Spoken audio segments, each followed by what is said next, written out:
friends! Welcome back. Boy, do I have a game I want to share with you today. So I recently finished playing Strange Horticulture. Now this game advertises itself as a cozy puzzle game where you identify and sell plants in your plant shop. It also touches on being related to witchy vibes and the occult, and I see it recommended a lot this time of year. I originally was not sure about getting this game because I really am not that into the witchy cult stuff. It's just not really my scene. But I love plants and it did look pretty cozy and I love puzzles, so I figured I'd give it a shot, right? Now the game did take me about 10 hours to play, but this was also me getting all of the achievements. Now what I did not know about this game is it has multiple endings. It is more than just about selling plants in a shop and completing puzzles. So what does gameplay look like for Strange Horticulture? Basically, you start out your day opening the shop and getting your first customer. They'll ask for certain plants or describe the problems they're having and see if you have a plant that you recommend that would help them with whatever ailment they have, right? Basically, it's very simple. You have a guidebook with all of your plants listed in it with names, common names, pictures of the plants, descriptions about the plants, what they're good for, and you also have plants in your shop, of course, and you have a big map in front of you. This map basically is where you can go looking around to decipher some clues, try and learn more about the plants that you collect, try and get more pages for your guidebook and more plants for your shop. But where the meat of this game really is in the stories that happen in the dialogue while you're trying to get these plants for them. A lot of them will start talking about a little bit about their life, problems in the town, things going on around them, why they need this plant. And a lot of them will send you on quests to go looking through the map to find certain other plants or pages to the guidebook. And as you do this, you learn more about the story that goes on behind the scenes. You are just one pinpoint on this map. Through these customers, you get to learn about what's going on all around you. And I won't go too much into it because I really want you to experience it for yourself, but that's really where the heart of this game is. So what really surprised me about this game is that there are 5 different endings. You wouldn't think something as simple as selling plants and deciphering a map and gathering more plants would really have much to go on here, but it makes sense once you go into it. There are times whenever you have to make a choice between which plant to give them, and believe it or not, it does have an effect on the end. I don't think that these plants are real plants. I tried looking up some stuff when I was getting real stuck in the game, and I think that they're obviously made up, but it's a really cool concept, honestly. This is such a simple game, but the idea was really cool. It is cozy too. I mean, it's kind of like a spooky cozy. It's definitely like a great game for the fall season. And as I said, it's short. To me, was very relaxing. I kind of am sad that it's over now. But it's also very rewarding. I don't think the puzzles are that hard, but I think they really make sense for the game. And once you play it, I know that you will, you'll get what I'm talking about. I already have a few friends I recommended this to because I just think it's really cool. It's something that I think they would like, and especially even if you do not think that you're a puzzle person, these are not crazy hard, but they do challenge you in very typical puzzle ways, and I think it makes it all the more interesting. It is also very rewarding every time I find a new plant and identify it accurately. Now, while I like this game as is, and I don't really think there's like a ton that needs to be changed, honestly, I think it exceeded in everything that it was probably going for.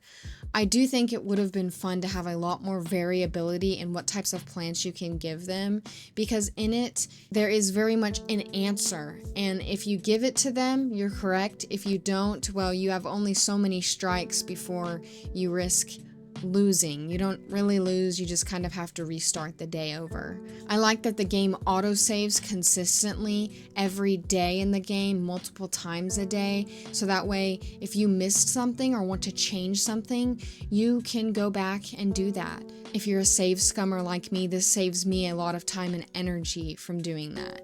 Also, as you continue to play, your library of plants just keeps growing, and they get more and more complicated to figure out which is which and which one does which. I was going to do it all by memory at first until I saw that you can label the plants. I highly recommend doing this, and especially checking the auto label selection in your settings, because then this makes it to where you don't have to label each plant individually on your own. The game will just do it for you. Honestly, I don't know why it gives you an option. Maybe there's other ways people would like to name it for their own ways to remember what is what. But I personally, this saved me, especially as I played this on the Steam Deck. I did not want to have to type out each name on that thing every time I collected a new plant or identified a new plant. But yeah, I like the music in this game. I like that you get to learn about each customer that comes in the shop. It felt like it was very thoughtful and intentional in the pacing of the customers, their dialogue, the things that they say. Now listen to me when I say, if you are not paying attention, it seems like normal dialogue, normal customer chat, you know. There are some things where you physically have to go do something that they ask you to do or that you need to do to get something for them, but you could easily just get into the grind of identifying these plants that you're not thinking about the story that's going on. And I think the story obviously is like the point of it, but it all comes to a head at the end, right? So you want to make sure that you paid attention to what they've been saying this whole time.